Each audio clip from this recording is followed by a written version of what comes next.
Bismillahirrahmanirrahim. Alhamdulillahirabbil alamin. Wassalatu wassalamu ala asyrafil anbiya wal mursalin sayyidina maulana Muhammadin wa ala alihi wa sahbihi ajma'in. Qala al-musannif al-imam hujjatul Islam Abu Hamid Muhammad bin Muhammad al-Ghazali rahimahullah wa nafa'ana bi ulumih. Wa amma an-naw'ur rabi' wa huwa al-munjiyat فهو التوبة والندم على الذنوب والصبر على البلاء والشكر على النعمة والخوف والرجاء والزهد بالدنيا والإخلاص والصدق بالطاعات ومحبة الله وتعظيمه والرضا بأفعاله والشوق إليه والخشوع والتواضع له. وكل ذلك ذكرناه في هذا الربع وذكرنا أسبابه وعلامته. فليتفكر العبد كل يوم في قلبه ما الذي يعوزه من هذه الصفات التي هي المقربة إلى الله تعالى، فإذا افتقر إلى شيء منها فليعلم أنها أحوال لا يثمرها إلا علوم، وأن العلوم لا يثمرها إلا أفكار. فإذا أراد أن يكتسب لنفسه أحوال التوبة والندم فليفتش ذنوبه أولا وليتفكر فيها وليجمعها على نفسه وليعظمها في قلبه، ثم لينظر بالوعيد والتشديد الذي ورد بالشرع فيها وليتحقق عند نفسه أنه متعرض لمقت الله تعالى حتى ينبعث له حال الندم إلى آخره. Arti daripada kalamul Imam Al-Ghazali rahimahullah wa nafa'ana bi ulumih. Macam yang keempat daripada beberapa macam yang perlu ditafakkurkan, yang perlu direnungkan oleh setiap orang, yaitu sifat-sifat yang menyelamatkan, al-munjiyat.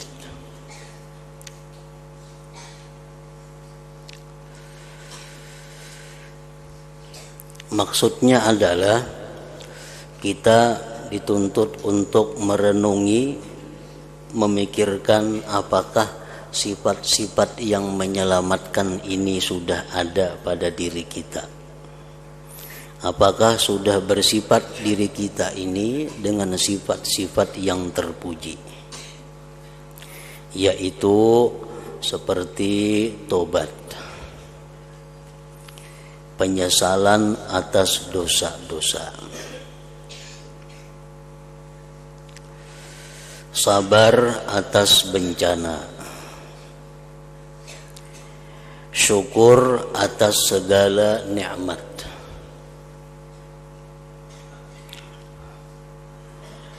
cinta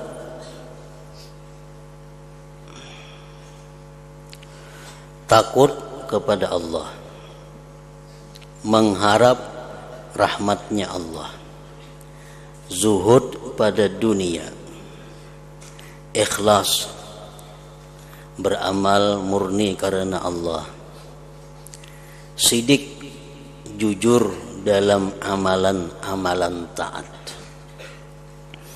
cinta kepada Allah, mengagungkannya Allah, ridha dengan perbuatan-perbuatannya Allah, rindu kepadanya, kepada berjumpa dengan Allah, khusyuk dan tawadhu kepadanya Allah. Itu contoh-contoh daripada sifat-sifat yang terpuji, sifat-sifat yang menyelamatkan kita, yang mestinya kita bisa memiliki sifat-sifat itu.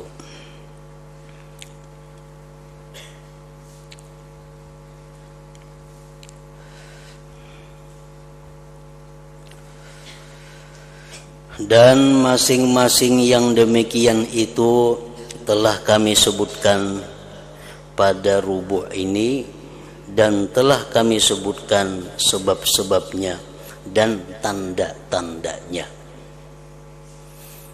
Apakah kita ini sudah tobat kepada Allah? Bagaimana caranya supaya kita bisa bertobat? Apa tanda-tanda tobat yang diterima oleh Allah?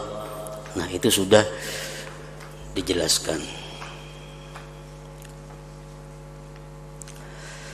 Maka hendaklah seorang hamba berpikir, tafakur, merenungi setiap hari, baik di waktu pagi atau sorenya, dalam hatinya apa yang menyulitkannya dari sifat-sifat ini yang mendekatkannya kepada Allah Ta'ala. Kalau selama ini kita belum ada tobat, apa penghalangnya? Nah, itu disuruh kita merenungi.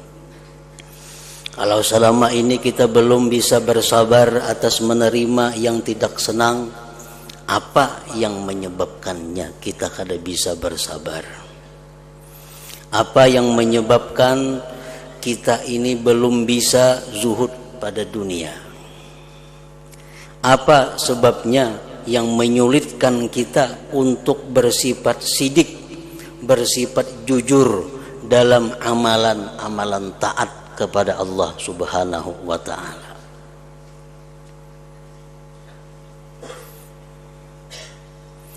Dalam perbuatan taat, seringkali apa yang kita ucapkan itu kada jujur.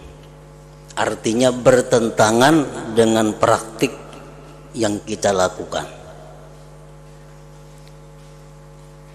Kita ambil contoh, setiap kali kita hendak sembahyang atau memulai sembahyang, kalimat yang diucapkan adalah Allahu Akbar. Nah, artinya Allah Maha Besar. Nah, apakah kita itu sudah jujur dengan ucapan kita Allah itu Maha Besar? Atau hanya di mulut tapi belum bisa kita mempraktikkan bagaimana mestinya orang yang mengakui, mengimani bahwa Allah itu Maha Besar?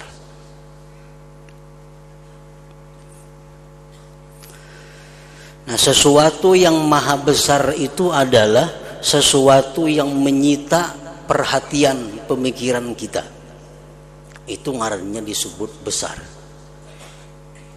Kita ambil contoh. Esok orang hendak datang ke rumah kita menagih hutang, membawa polisi. Sudah ada kiriman suratnya, esok kena orang jam sekian datang menagih hutang. Nah, sedangkan kita ini belum ada membayarinya, kemampuan duitnya belum ada membayari. Nah, ini bisa dikatakan bahwa masalah itu masalah besar. Itu akan menyita perhatian pemikiran kita. Kita makan, kita keingatan esok kena kayak apa menghadapi orang datang. Hendak guring tak pikir, di dalam WC tak pikir, di kendaraan tak pikir. Esok nih pacang datang orang menagih hutang, maka duitnya kadada, bila kada kau bayar tangkap orang. Nah, itu contoh sesuatu yang besar.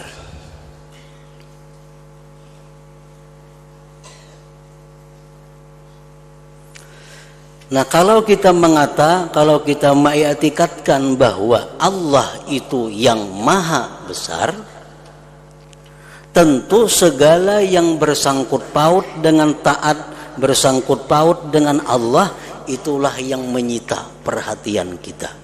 Itulah yang menyita pemikiran kita. Dimanapun kita berada, apapun yang sedang kita kerjakan, pikiran kita itu selalu terarah kepada Allah, kepada urusan-urusan yang bersangkut paut dengan Allah. Nah, itu kalau kita bujur-bujur, jujur mengatakan bahwa Allah itu adalah maha besar. Umpamanya kita ada melakukan sesuatu perbuatan maksiat, atau contoh lain lagi, umpamanya kita ini belum sembahyang. Ini contoh orang-orang yang menganggap bahwa Allah itu adalah maha besar, ini belum sembahyang. Sedangkan sembahyang ini adalah taat perintah Allah. Sembahyang itu adalah waktunya munajat kepada Allah. Nah, ini belum melaksanakan sembahyang, padahal sudah waktunya. Nah, apapun yang dia kerjakan, ini kadang merasa nyaman, karena sembahyang beluman lagi. Makannya kada nyaman, bekerja apapun inya kada nyaman, selamanya masih belum menunaikan perintah Allah ini. Nah, itu bagian daripada kenyataan bahwa Allah itu adalah maha besar. Kalau kita mengatakan di mulut bahwa Allah itu maha besar, tapi begitu kita ketinggalan sembahyang, kita kada peduli, kita kada kaganangan, kada mengganggu kegiatan-kegiatan kita. Orang azan, orang sembahyang kada mengganggu kegiatan kita, seolah-olah kada ada orang azan. Nah, ini berarti orang tersebut kada jujur dalam mengatakan bahwa Allah itu adalah maha besar. Nah, sudahkah kita bersifat dengan kejujuran di dalam taat itu?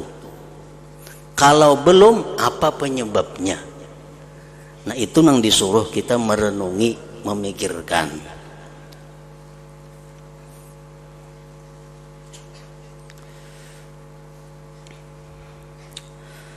Sehari-hari kita mengatakan berapa kali a'udzubillahi minasyaitonirrajim. A'udzubillah minasyaitonirrajim. Aku berlindung dengan Allah daripada syaitan yang terkutuk. Itu ucapan kita. Ucapan kita itu diuji kejujurannya. Apakah kita bujur berlindung dengan Allah daripada syaitan?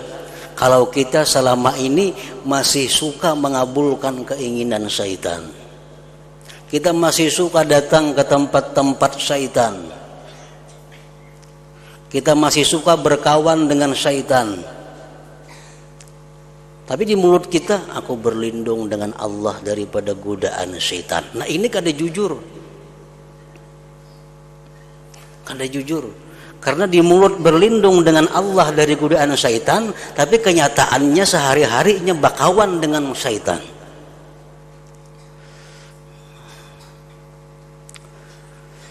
Nah, itu dimaksud dengan sidik amalan dalam amalan-amalan taat tadi.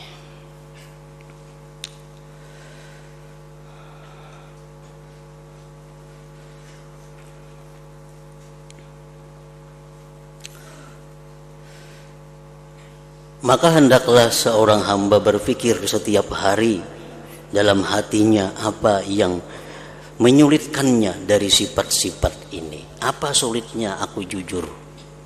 Apa sulitnya aku ikhlas? Apa sulitnya aku takut kepada Allah? Nah, dengan berpikir seperti itu, lalu bisa mencari jalannya, mencari penyebabnya.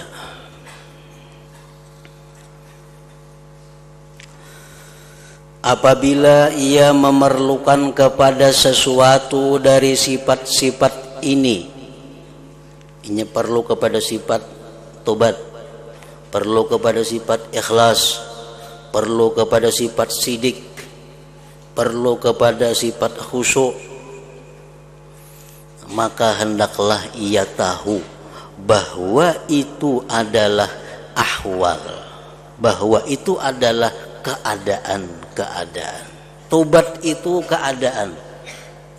Tobat itu intinya adalah penyesalan terhadap dosa. Nah, penyesalan terhadap dosa itu satu keadaan yang tidak dibuahkan kecuali oleh ilmu-ilmu. Maulah ada penyesalan dosa kalau kada punya ilmu, kada bisa. Ilmu dahulu ada, timbullah satu keadaan. Ini bahayanya dosa. Timbul keadaan. Apa keadaannya orang yang menyesal? Bagaimana keadaannya orang yang menyesal? Orang menyesal maulah tertawa, kada mau. Orang menyesal maulah gembira ria, kada mau. Nah, orang menyesal tuh pasti sedih, bahkan bisa menangis. Nah, itulah tobat. Tobat itu adalah penyesalan. Penyesalan itu adalah keadaan yang dibuahkan oleh ilmu. Dan bahwa ilmu-ilmu itu tidak dibuahkan kecuali oleh pikiran-pikiran. Dari fikir timbul pengetahuan, dari pengetahuan timbul keadaan, dari keadaan timbullah perbuatan.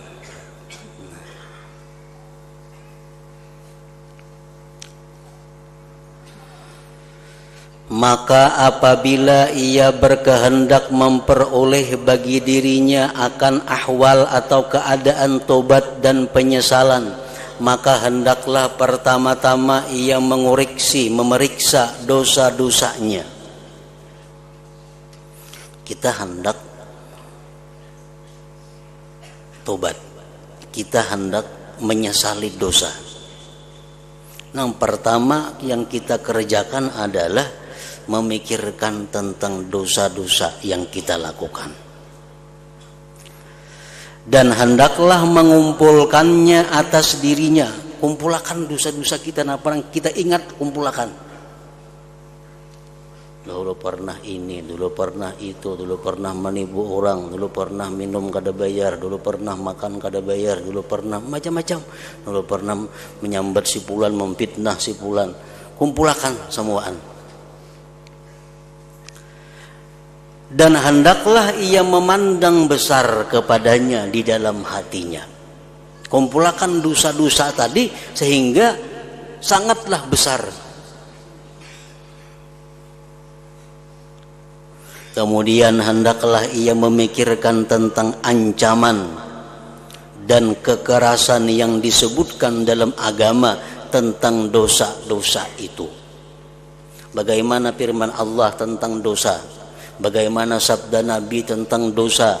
Bagaimana perkataan para ulama tentang akibat daripada satu dosa? Nah, pikirkan itu. Dan hendaklah ia meyakinkan pada dirinya bahwa ia menghadapi kemurkaan Allah Ta'ala. Kesimpulannya, aku sekarang berada dalam murkanya Allah.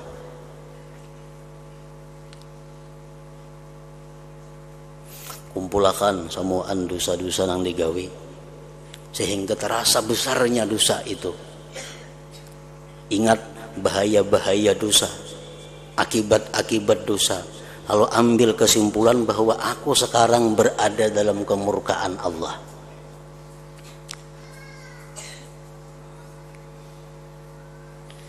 Sehingga terbangkit baginya keadaan penyesalan.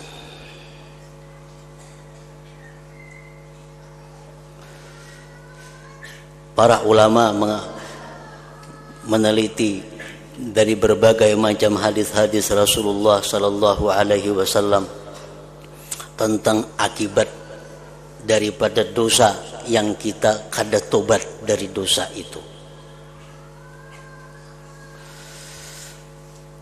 Pertama, jalbu dzambin akhar, menarik dosa yang lain.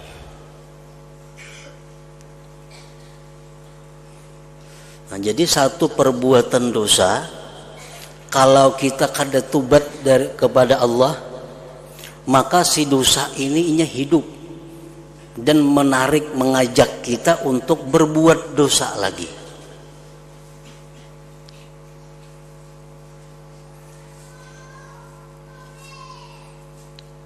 Kalau inya kada tobat lagi daripada dosa yang kedua, akan mengajak dosa-dosa lagi.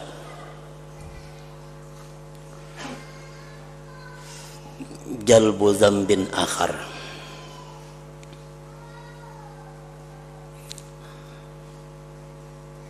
Yang kedua, hirmanu ladzatil ibadah, tertegahnya kelezatan ibadat kepada Allah. Tertegah kelezatan ibadat kepada Allah. Artinya beribadat itu kadang mau nyaman. Beribadat itu terpaksa karena kewajiban atau karena ada untingan. Kalau semata-mata mengabdi kepada Allah, inya kada kawa. Dosa yang kita kerjakan dan kita kada tobat itu menegah kenyamanan beribadat. Kenapa kita kada nyaman baca Quran? Padahal Al-Quran sudah menyatakan alladzina amanu wa tatma'innu qulubuhum bi dzikrillah ala bi dzikrillahi tatma'innul qulub. Orang-orang yang beriman itu akan sejuk hatinya, akan tentram damai hatinya dengan berzikir kepada Allah. Ala ketahuilah ulihmu bi dzikrillah tatma'innul qulub. Dengan berzikir itu hati menjadi bahagia, damai, tentram.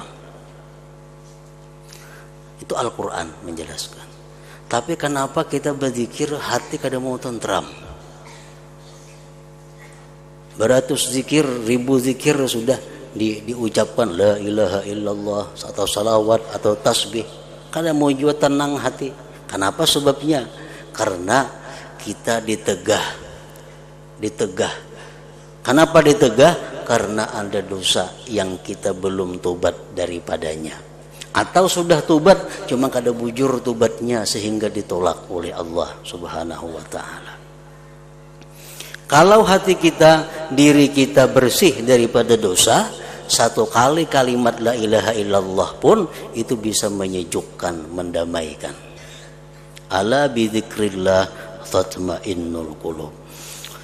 Nah, jadi kenapa kita kada tahan lawas beribadah? Kenapa kita kada tahan? Karena dosa penyebabnya. Kada ada jalan lain.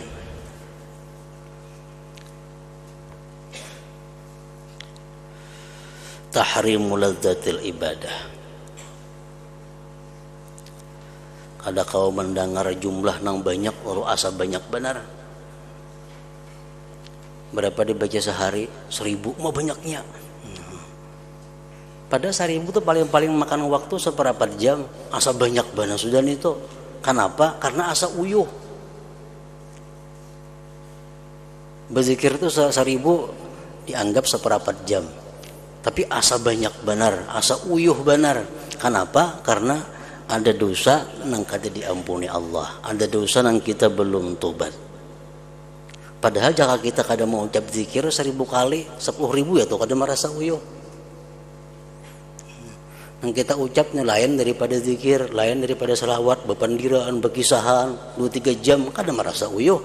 Kenapa? Karena itu lain daripada ibadah. Nah, akibat dosa. Yang ketiga, akibat daripada dosa tadi hirmanu taufik, ditegah taufik Allah.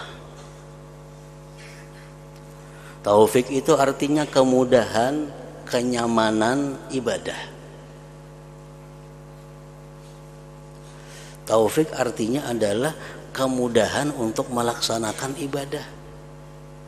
Itu orang yang diberi taufik oleh Allah, ibadah apapunnya nyaman, menggawinya kada ada rasa berat, kada ada rasa sulit.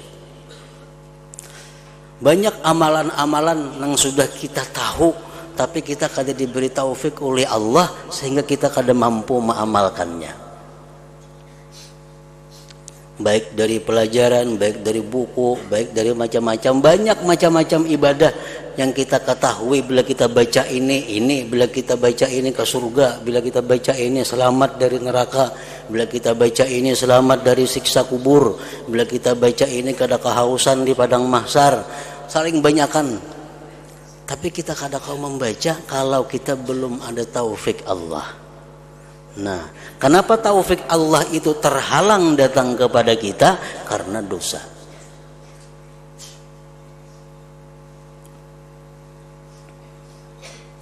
Yang keempat, akibat daripada dosa yang kita kada tobat atau tobat juga cuma kada bujur, zulmatul qalbi, gelapnya hati. Hati gelap. Kada kau membedakan lagi nang mana nang bujur, nang mana nang salah. Kada kau lagi membedakan nang mana suruhan Allah, nang mana suruhan syaitan. Kada kau membedakan mana nang baik, nang mana nang jahat, karena mata hatinya sudah gelap. Kenapa bisa jadi gelap hati itu?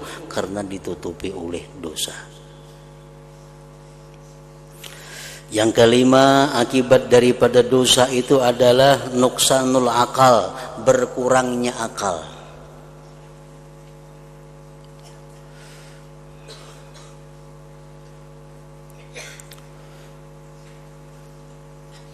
Setiap dosa, satu dosa mengikis akal.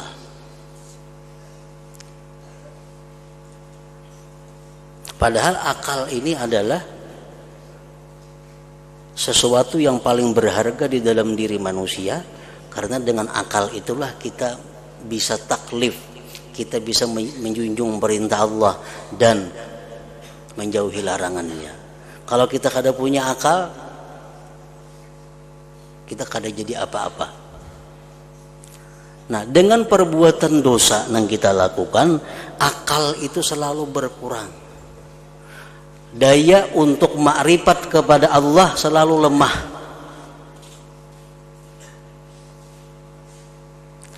Nang keenam, akibat perbuatan dosa yang kita lakukan, hirmanul ilm, tertegah dapat ilmu.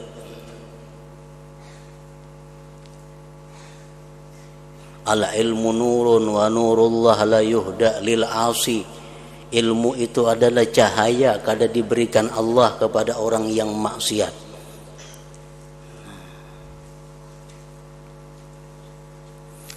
Yang ketujuh, akibat dosa itu apa? Hubbul fasikin wa bughdus salihin.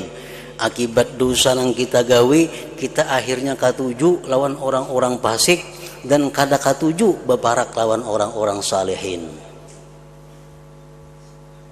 Dibawai bailang kepada tuan guru maka dandak supan asa ngalih. Nah, kebanyakan dosa.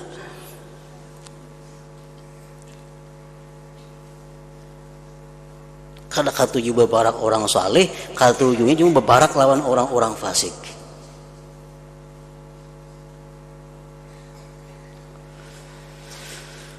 Nah, yang kedelapan yaitu adalah su'ul khatimah. Yang paling berat itu akibat dosa tadi seseorang bisa matinya karena membawa iman kepada Allah dan Rasulnya.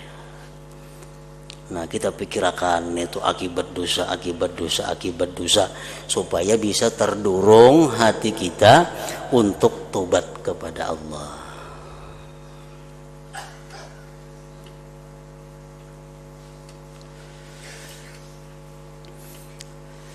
Dan apabila ia berkehendak agar terbangkit keadaan syukur dari hatinya,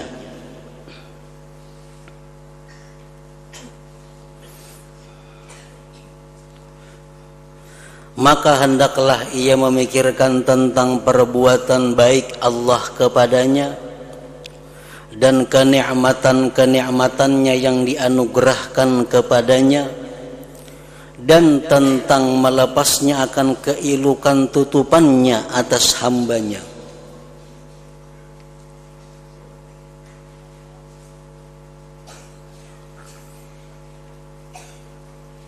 Syukur, i'tirafun ni'mah minallah. Syukur itu adalah mengakui bahwa nikmat ini dari Allah. Mengakui dalam hati artinya mengakui. Sedangkan buahnya daripada syukur itu adalah sarfun ni'am ila ma fihi ridallah, menggunakan nikmat di jalan keridaan Allah. Itu buah daripada syukur. Sedangkan syukur itu adalah mengakui bahwa nikmat yang ku terima ini bukan dari Fulan bin Fulan, bukan dari usaha, bukan dari perdagangan, bukan dari apapun. Nikmat yang ku terima ini adalah murni datangnya dari Allah Subhanahu wa taala.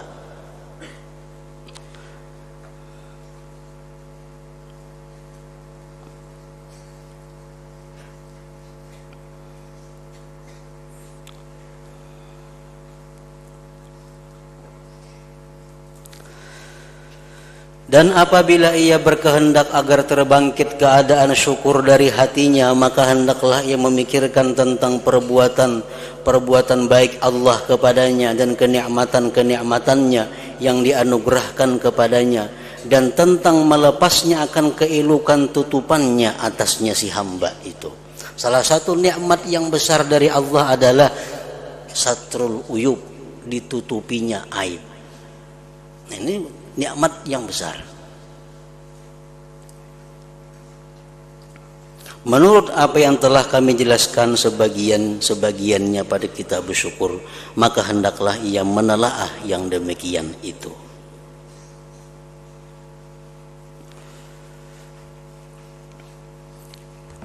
Al-Quran menerangkan kalau hendak dapat nikmat yang lebih daripada yang ada, syukur kepada Allah.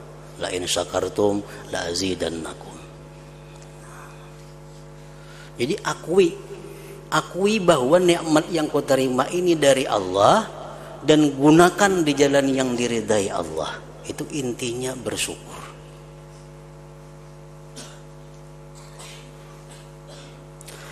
Dan apabila ia berkehendak keadaan cinta dan rindu, maka hendaklah ia bertafakkur tentang keagungan Allah, keelokannya, kebesarannya, dan kesombongannya, dan demikian itu dengan memandang pada keajaiban-keajaiban hikmahnya dan keindahan-keindahan ciptaannya, sebagaimana yang akan kami isyaratkan daripadanya pada bagian kedua daripada pikir ini. Kayak apa supaya cinta lawan Allah itu?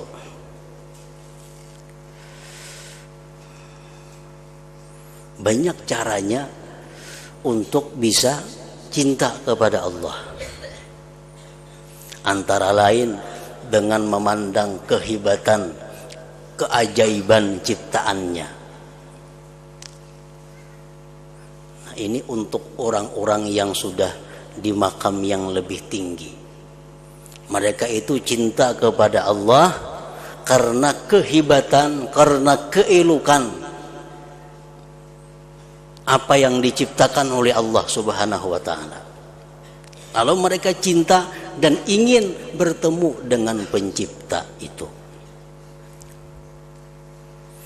Nah, untuk orang-orang yang mubtadiin, untuk orang-orang yang pemula, supaya bisa mencintai Allah itu caranya adalah menghadirkan di dalam hati kita kebaikan Allah kepada kita. Rasulullah sallallahu alaihi wasallam mengatakan, jubilatil qulub ala hubbi man ahsana ilaiha. Jubilatil qulub ala hubbi man ahsana ilaiha. Tabiat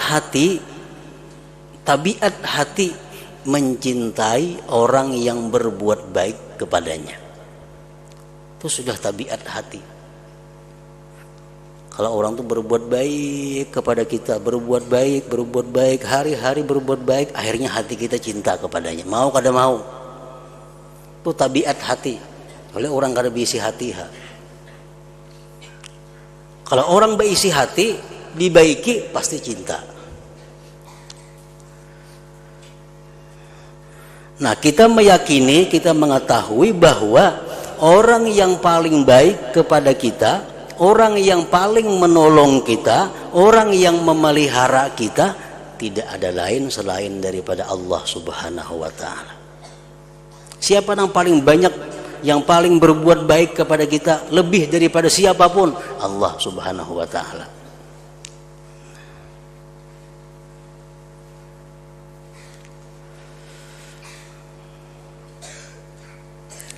Nah, kalau kita memikirkan kebaikan-kebaikan Allah kepada kita, akan menumbuhkan cinta kepada Allah Subhanahu wa taala. Apabila ia menghendaki keadaan takut, kayak apa supaya takutan lawan Allah nih? Maka hendaklah ia memandang pertama-tama tentang dosa-dosanya yang zahir dan yang batin. Kemudian hendaklah ia memikirkan tentang kematian dan sakaratnya. Kemudian tentang yang sesudahnya daripada pertanyaan malaikat munkar dan nakir, siksaan kubur, ularnya, kalajengkingnya, dan ulat-ulatnya. Kita pikirkan bagaimana dahsyatnya ciptaan Allah, siksaan Allah Subhanahu wa taala. Kita pikirkan bagaimana maha kuasanya Allah itu kalau menghendaki sesuatu apapun jadi. Nah, supaya mau juga takutan nih hati lawan Allah taala. Kemudian memikirkan tentang huru-hara panggilan ketika ditiup sanggakala. Kemudian tentang huru-hara padang mahsyar ketika dikumpulkan para makhluk di atas satu dataran. Kemudian tentang tanya jawab pada hisab, pada yang sedikit dan yang lebih sedikit. Kemudian tentang sirat, titian di atas neraka, kehalusannya dan ketajamannya.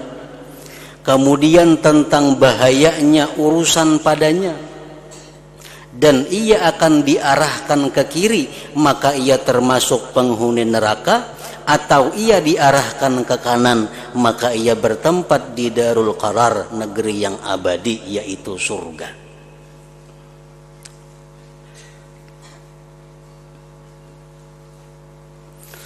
Kemudian hendaklah ia menghadirkan pulang di dalam hatinya setelah huru-hara kiamat, di dalam hatinya akan bentuk neraka jahanam. Neraka jahanam yang disebutkan di dalam beberapa hadis, kalau batu ditimbai ke bawahnya 70.000 tahun hanya sampai ke dasarnya. Itulah tempat orang-orang yang maksiat kepada Allah Subhanahu wa taala.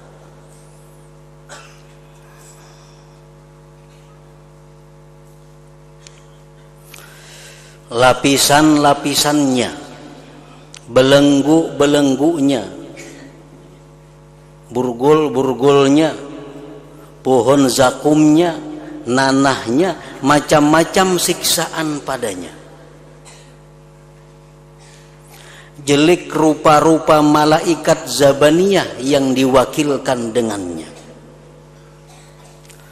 Dan sesungguhnya setiap kali masak kulit mereka, maka mereka digantikan dengan kulit yang lain. Dan bahwa setiap kali mereka hendak keluar daripadanya neraka tadi, maka dikembalikan kepadanya. Dan bahwa mereka apabila melihatnya dari tempat yang jauh, maka mereka mendengar kemarahan dan suara nyalanya. Dan begitulah selanjutnya kepada semua yang tersebut dalam Al-Quran, dari penjelasannya tentang bagaimana dahsyatnya siksaan Allah kepada orang-orang yang tidak takut kepada Allah Subhanahu wa ta'ala. Nah, diharapkan dengan berpikir seperti itu bisa timbul khauf, bisa timbul takutan berbuat maksiat, takutan kepada Allah Subhanahu wa ta'ala. Dan apabila ia berkehendak menarik keadaan harap, maka hendaklah ia memikirkan kepada surga, kenikmatan-kenikmatannya, pohon-pohonnya, sungai-sungainya, bidadarinya, anak-anaknya, kenikmatan yang kekal dan kerajaan yang abadi. Bila mana kita cerita surga,